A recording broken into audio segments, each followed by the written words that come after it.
10. Griselda Blanco.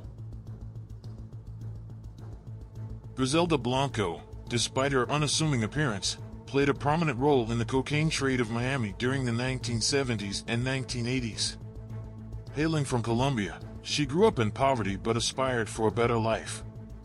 Even from a young age, there were reports of her displaying sadistic tendencies. An infamous tale suggests that she was responsible for the abduction and murder of a boy in Colombia when she was only 11 years old. As she entered adulthood in the 1970s, she discovered the drug trade as a highly profitable venture. During that period, she formed a connection with the renowned drug trafficker Alberto Bravo. Together, they commenced the importation of substantial quantities of cocaine into the United States. However, Bravo met his demise shortly thereafter, allegedly due to a hit ordered by Blanco. Seizing the opportunity, she assumed control of the drug trade. Subsequently, she left a trail of deceased husbands scattered throughout Miami.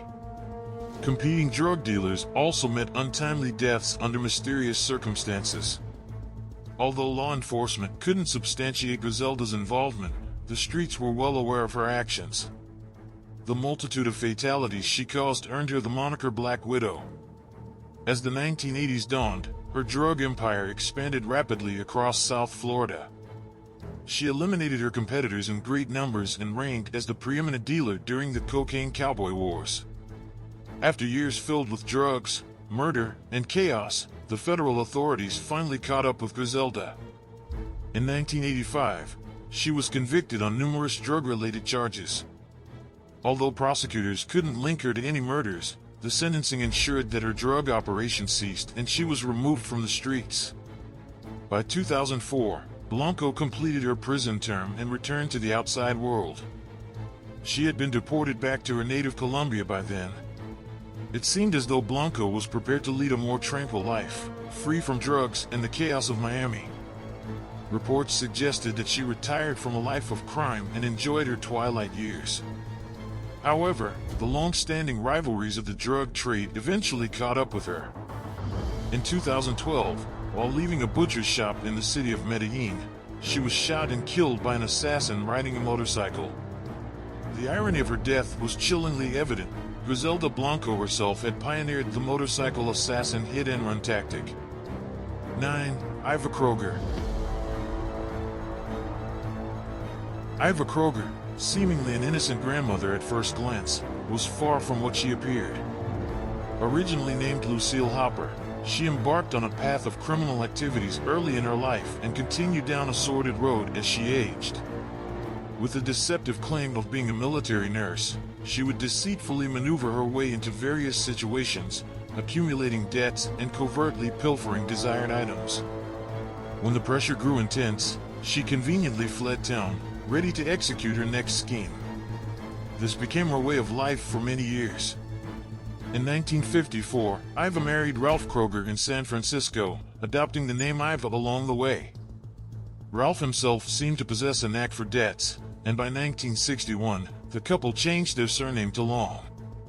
They settled into a hotel in Northern California, where Iva swiftly forged a close bond with Mildred and Jay Arneson, the owners of a neighboring hotel across the street. After a period of deepening friendship, Mildred and Jay mysteriously vanished without a trace. Nobody knew their whereabouts or when they might return. When authorities finally intervened to investigate, they discovered Iva situated at the hotel's front desk, posing as the new owner. When questioned about the disappearance of Mildred and Jay, Iva feigned ignorance, claiming they had simply departed after signing over the hotel's deed to her. Law enforcement grew suspicious but lacked substantial evidence. However, their doubts intensified when they received peculiar handwritten notes, allegedly from Mildred, mysteriously delivered to them one fateful night. After a lengthy and unfruitful investigation, the authorities finally obtained a search warrant for the hotel premises. During the search, they made a grim discovery at the back of the property. Buried in shallow graves within the motel's gloomy garage were the lifeless bodies of Mildred and Jay. Although Iva had long since fled the town, law enforcement eventually managed to apprehend her near the Mexican border in San Diego. She was promptly arrested, and newspapers throughout the West Coast eagerly covered her scandalous tale. During her trial, Iva attempted to build a defense based on her supposed insanity, but the jury remained unconvinced.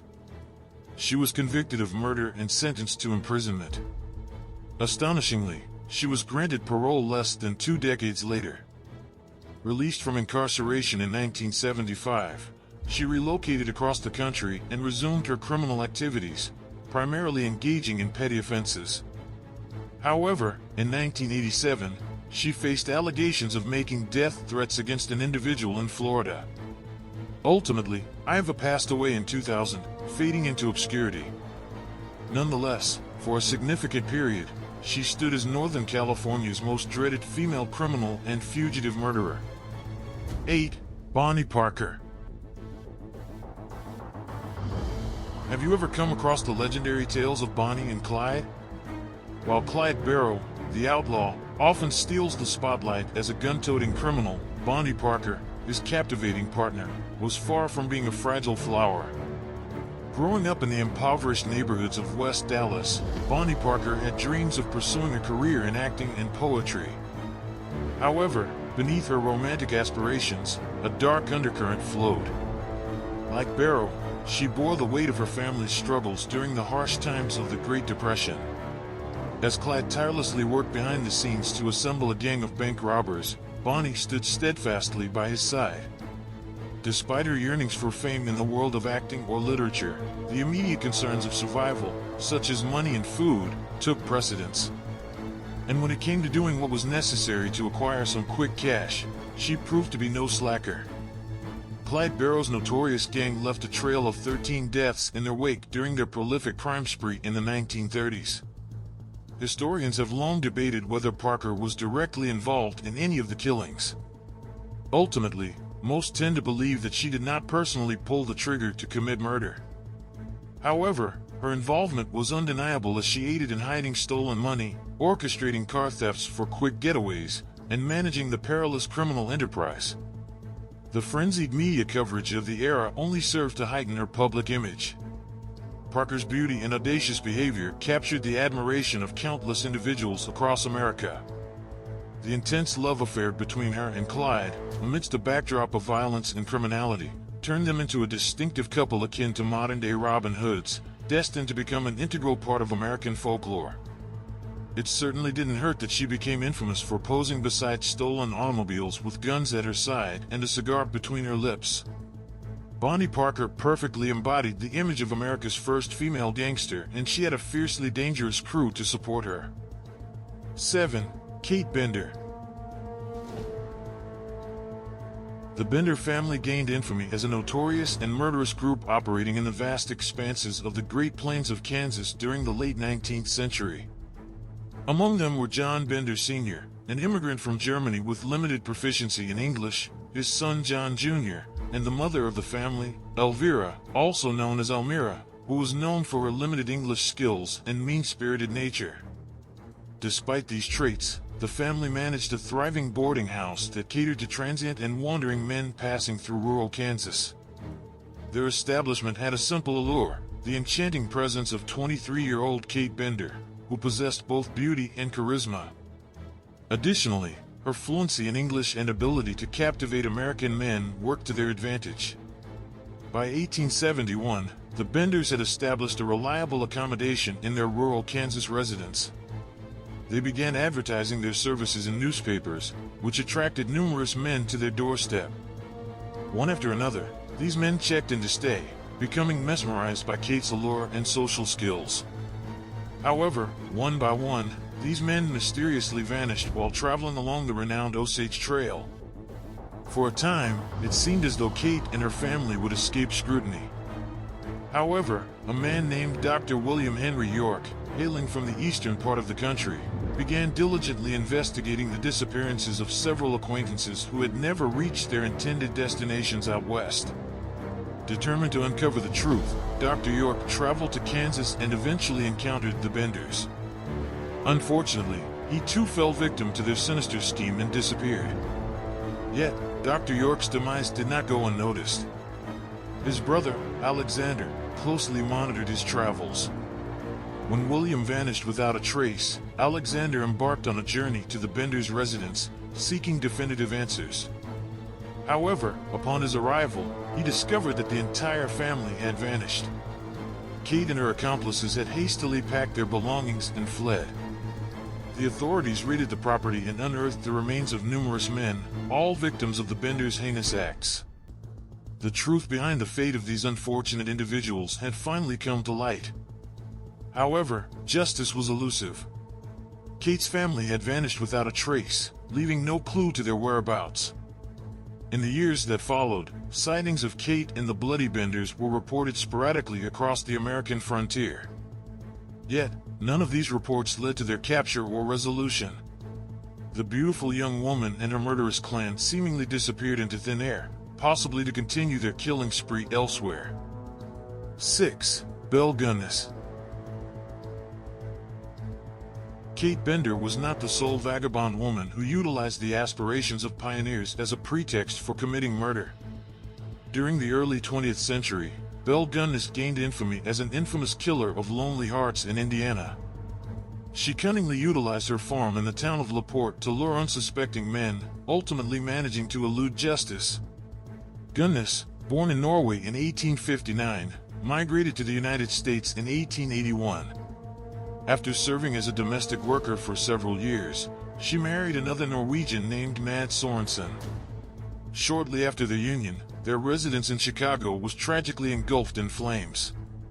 This incident resulted in a substantial insurance payout for Mads. Subsequently, their general store also caught fire, leading to yet another insurance windfall. Following these fortuitous events, the couple relocated to Austin, Illinois, where they fostered children with limited success. During the late 1890s, at least 2 children under their care died under suspicious circumstances. Then, at the turn of the century, Mads himself passed away. Coincidentally, his demise occurred on the only day when his 2 life insurance policies overlapped, allowing his grieving wife to receive a double payout. With a substantial sum of money and newfound independence, Gunness settled in LaPorte, Indiana, alongside her surviving foster children. In her new abode, she commenced contacting Norwegian immigrants who were experiencing loneliness and homesickness. Presenting herself as a widow seeking companionship and assistance with the farm, she successfully deceived more than a dozen men. They journeyed to Indiana, never to be heard from again. One individual, Andrew L. Gillian, lost the majority of his considerable fortune to Belle before vanishing. His suspicious relatives eventually traced his last known whereabouts to Gunness' farm in LaPorte. However, in 1908, as they began to scrutinize the situation, the farmhouse was engulfed in flames. The subsequent investigation uncovered 17 buried bodies beneath the charred remnants, including at least 13 men in various stages of decomposition. Among the bodies were also those of Belle and her foster children. However, investigators quickly realized that the woman's body they discovered was missing its head and belonged to a significantly smaller individual than Belle. Gradually, the authorities in LaPorte pieced together the truth. Belle had likely orchestrated her own death and vanished into the wilderness, never to be heard from again. 5. Bernardine Dohrn. Believe it or not, during the 1970s, Bernardine Dohrn, a seemingly unassuming graduate of law school, held the title of one of the most dangerous women in America. Her background would not lead one to believe this. Dohrn completed her studies at the University of Chicago in 1964 and obtained her law degree 3 years later. However, by 1968, she was actively organizing student revolts at Columbia University in New York City, and her affinity for radical politics was steadily growing. In 1969, Dohrn returned to Chicago and played a pivotal role in the formation of a leftist activist group that would later be known as Weather Underground. During that year, the group devised plans for a protest called the Days of Rage, where they aimed to engage in a direct confrontation with the Chicago Police Department. Fortunately, for both Dohrn and the authorities, the protest lost steam before a battle could ensue. Nevertheless, she was arrested for forcibly breaking through a police blockade in her attempt to incite a riot. The Days of Rage were merely a precursor to the events that followed. In 1970, Dohrn intensified her anti-government rhetoric by asserting that Weather Underground should commence bombing government buildings to demonstrate its unwavering commitment to an anti-capitalist agenda. Dohrn actively participated in planning bombing operations and mail attacks throughout the rest of the year. The situation reached its climax when 3 other members of Weather Underground were accidentally killed in bomb explosions. Although the intended target was Fort Dix, the bombs never reached their destination. Nonetheless, the FBI recognized the need to take swift action. They issued an arrest warrant for Dohrn and, to raise awareness of the investigation, included her in their 10 most wanted list. For a considerable period, she was the only woman on that list and, consequently, the most sought-after woman in America. Dohrn went into hiding, and for over a decade, her whereabouts remained unknown. However, Dohrn resurfaced abruptly in the early 1980s. By then, she had married and become a mother of 3. The government had shifted its focus to other prosecutions, leading them to impose a mere $1,500 fine and 3 years of probation in her case. Dohrn managed to rebuild her life after her years of activism. In her later years, she became a law professor, sharing her extensive knowledge with aspiring students. Additionally, her son has followed in her footsteps and now serves as a professor at Northwestern University. 4. Mary Mallon. By this stage in the compilation, we have acquired comprehensive knowledge about distressing women and sinister individuals who deliberately inflict harm on others, often for personal gain. However, what occurs when the formidable woman believes that her actions are not evil at all? This was precisely the case with Mary Mallon, an Irish-born immigrant in the late 19th century. She is famously known as Typhoid Mary, and her cautionary tale is profoundly unsettling on various levels. Mary, originally from Ireland, relocated to New York City during the late 1800s, where she served as a cook and a domestic worker for numerous families. It was during this time that she became recognized for her peculiar attribute of being an asymptomatic carrier of typhoid fever. New York City was grappling with a rampant outbreak of this bacterial disease at that time. Although Mary could transmit the illness to others, she remained unaffected herself. As typhoid fever continued to ravage New York City, public health officials embarked on a mission to trace its spread. A wealthy family, which had fallen victim to the disease, even employed a sanitation engineer to investigate its source. Ultimately, the investigation led back to Mary Mallon. Consequently, city officials arrived at her doorstep, demanding that she isolate herself.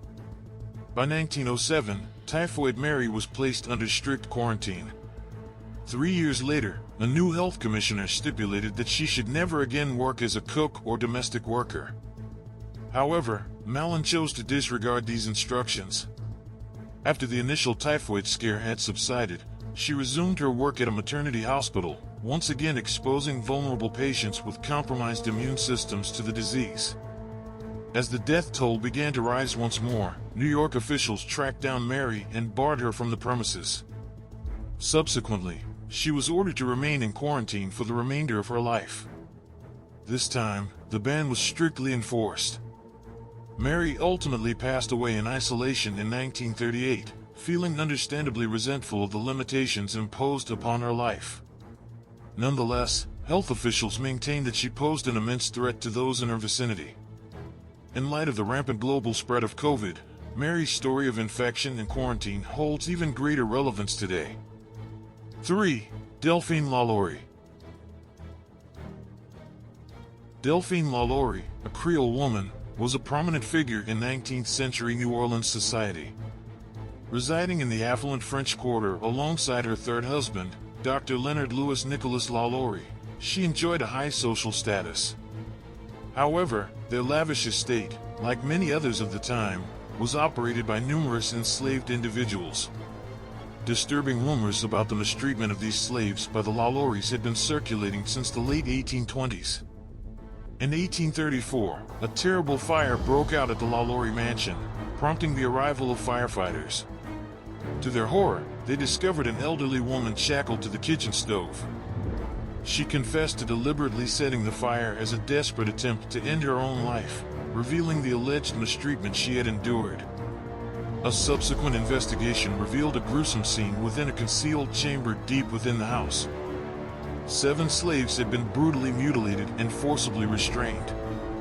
The mansion's yard also held multiple graves, although conflicting news reports made it difficult to determine the exact number of bodies. However, local rumors suggested that numerous individuals had perished due to the malevolent acts of this infamous socialite. In addition to the fire, stories emerged of Madame LaLaurie pursuing a young slave girl. Legend has it that the girl tragically fell to her death from the roof as a result of LaLaurie's advances. Although the veracity of this event was never definitively proven, the rumors persisted. The discovery of the mutilated and chained slaves in the mansion's secret chamber provided substantial evidence of the mistreatment allegations. Following the extinguishing of the fire, an enraged mob gathered outside the LaLaurie mansion. In order to evade the wrath of the mob, Madame LaLaurie fled the city, going into hiding. It is said that she later passed away in France during the 1840s. Nevertheless, her mansion stands to this day, attracting numerous tourists despite the owner's firm stance against allowing visitors inside. Even now, the LaLaurie mansion serves as a chilling reminder of New Orleans' troubled and disturbing history. 2. Emma Goldman. Emma Goldman, a remarkable woman ahead of her time, possessed a formidable personality and unyielding convictions that garnered both admiration and disdain for her radical perspectives. Born in Russia in 1869, Goldman's upbringing was deeply influenced by the social and political upheavals of her era. When her family decided to emigrate to the United States in her teenage years, she was confronted with the appalling realities faced by laborers nationwide, which left an indelible impression on her. The oppressive conditions endured by workers and the ruthless resistance exhibited by business owners towards labor organizers repulsed Goldman. Consequently, she swiftly embraced the ideology of anarchism, becoming an ardent advocate. However, her staunch beliefs made her a target of government authorities, who deemed her a perilous and subversive figure. Her magnetic persona, articulate speeches, and occasional endorsement of violence only heightened the perceived threat she posed. Notably, in 1892, she was involved in the failed assassination attempt on Henry Clay Frick, a prominent businessman. Several years later, she faced implication in the tragic murder of President William McKinley. Despite her radical views and involvement in violent acts, Goldman fiercely championed freedom of speech. She also championed other unconventional ideas for the time, such as women's suffrage, labor union participation, and sexual freedom. Frequent arrests and even bans on her lectures regarding these topics did not deter her. Goldman's growing reputation struck fear into the hearts of state and local governments, as well as business owners. Nevertheless, this only fortified her determination to fight for her convictions. Today, Goldman's legacy is multifaceted. Her tireless advocacy for social and political change paved the way for subsequent generations of activists. Her unwavering commitment to freedom of speech and progressive ideals served as an inspiration to many. Moreover, her outspoken nature served as a poignant reminder that sometimes, genuine transformation requires a resolute and controversial voice. However, her activist endeavors instilled fear in capitalists and made her one of the most targeted women of the early 20th century until her passing in 1940. 1. Mother Jones. Similar to Emma Goldman, the remarkable legacy of Mary Harris Jones revolves around her role as a formidable and passionate labor organizer and social activist, instilling dread in the hearts of business proprietors and apathetic government officials. Popularly known as Mother Jones, she dedicated herself to the fight for workers' rights in the United States during the late 19th and early 20th centuries. Born in Ireland in 1837, Jones migrated to Canada as a young child alongside her family. Shortly thereafter, she made her way to the United States, where she married and bore 4 children. Tragedy struck when her husband and all 4 of her children succumbed to yellow fever in 1867. Seeking a fresh start, Jones relocated to Chicago, only to have her burgeoning sewing enterprise ravaged by the Great Fire of 1871. Unyielding in her resolve, she immersed herself in social organizations and labor movements. By the close of the 19th century, Jones had amassed extensive experience in spearheading countless worker strikes against prominent corporations. In West Virginia, she actively participated in a violent coal workers' strike, which led to her conviction of conspiracy to commit murder and a subsequent 20-year prison sentence. However, the governor later commuted her punishment, yet her unwavering commitment to activism endured. Despite her groundbreaking endeavors, Jones surprisingly exhibited conservative views in certain realms. She staunchly opposed women's suffrage, asserting that suffragists inadvertently reinforced the very class divisions she vehemently opposed. Nevertheless, Jones's indomitable spirit lives on as an ardent champion of workers' rights. Throughout her life, she earned the moniker of the most dangerous woman in America due to her audacious advocacy for justice. Her enduring legacy continues to inspire contemporary social justice activists. If you enjoyed this video, please consider giving it a thumbs up and subscribing to our channel for more content. Also, don't forget to share this video with your friends. We appreciate your support. Bye.